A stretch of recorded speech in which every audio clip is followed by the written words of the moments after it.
അശ്വജിത് സിയിലേക്ക് ഇന്റർനാഷണൽ ഡെസ്കിൽ നിന്നും അശ്വജിത്ത് തുടരുന്നുണ്ട്.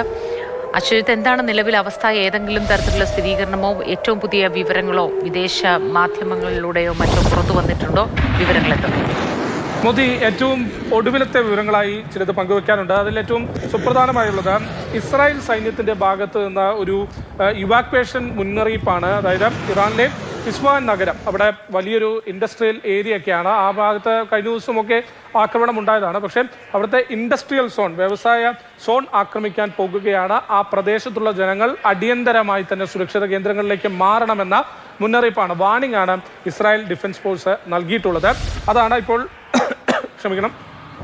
ഇപ്പോൾ ഇസ്രായേൽ ഡിഫൻസ് ഫോഴ്സിന്റെ ഭാഗത്തുനിന്നായി ഒരു മുന്നറിയിപ്പ് പുറത്തുവിട്ടുള്ളത്. ഒപ്പം മറ്റൊന്ന് ക്വാം നഗരം, അതും കഴിഞ്ഞ ദിവസം ആക്രമണമുണ്ടായ മേഖലയാണ്. അവിടെയും ഇപ്പോൾ ഇസ്രായേലി ഡിഫൻസ് ഫോഴ്സ് ഇവാക്വേഷൻ മുന്നറിയിപ്പ്, അതായത് അവിടെയുള്ള ജനങ്ങൾ എത്രയും പെട്ടെന്ന് മാറിപ്പോകുക, തങ്ങൾ അവിടെ ആക്രമിക്കാൻ പോകുന്നു എന്ന മുന്നറിയിപ്പാണ് ഇപ്പോൾ കൊടുത്തിട്ടുള്ളത്. ഒന്ന് ഇസ്ഫഹാൻ നഗരം, ഒപ്പം ക്വാം നഗരം, ഇവിടെ കൂടെ അടിയന്തരമായി തന്നെ തങ്ങൾ ആക്രമിക്കാൻ പോവുകയാണെന്ന മുന്നറിയിപ്പാണ് ഇപ്പോൾ ഇസ്രായേലി സൈന്യം നൽകിയിരിക്കുന്നത്. അപ്പോൾ ആക്രമണം തുടർന്നുകൊണ്ടേയിരിക്കുന്നു, അല്ലെങ്കിൽ ഇസ്രായേലിന്റെ മിസൈൽ ആക്രമണം ഇനിയും വരാനിരിക്കുന്നു എന്ന ഒരു സൂചനയാണ്, അല്ലെങ്കിൽ വരാനിരിക്കുന്നു എന്ന മുന്നറിയിപ്പാണ് ഇസ്രായേലി ഡിഫൻസ് ഫോഴ്സ് ഏറ്റവും ഒടുവിലായി നൽകുന്നത്.